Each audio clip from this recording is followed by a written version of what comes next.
I think anyone understands when you keep getting these legal notices and it says foreclosure, it just, it takes your breath away. It's really hard to deal with. I am an actor. That's my dream, and I've been achieving it. Started late in life. I also tutor a highly functioning autistic teenager, and I'm an Airbnb host. So I was married for 22 wonderful years and 2 beautiful children, and then it was over, and I had never actually lived on my own. When our family home sold, I had a chunk of money and I wanted to buy my own home. And just as soon as I walked in, I said, this is home. I don't know, you get that feeling like you can see yourself living there. The fireplace, just a lot of light, expansive views. You could be inside and feel like you're not stuck anywhere. So I bought the home at top dollar, height of the market, and pursued my acting career, which was new at the time. I was having difficulty making my mortgage payments just with the acting. And so I decided to go off to LA and pursue acting in a more serious fashion and rent out my home and have that taken care of while I did that. So I'm out in LA renting out my home, and usually it was rented by insurance companies for people who had had fire or flood damage. So it was fully furnished at the time, and that worked out very well for probably 2 years.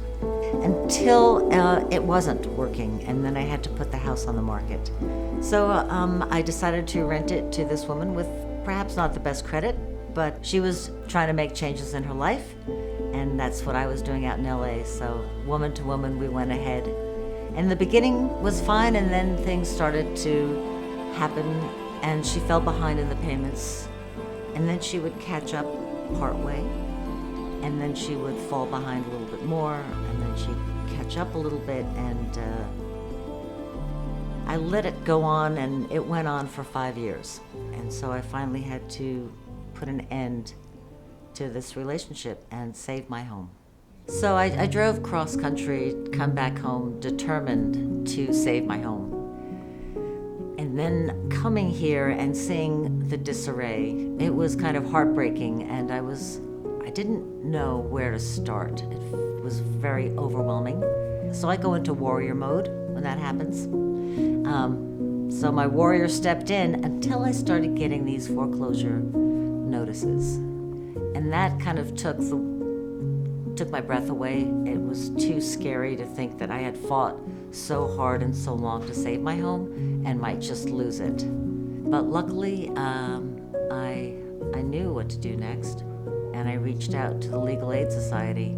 I've known this client for a long time, and that was because of community ties that I have right here in Rockland County, and that's one of the advantages of the Legal Aid Society is that we are small, we are in Rockland County, and most of our advocates are from Rockland County and live here. So for this client, we started, as with many clients, to try and get her a loan modification.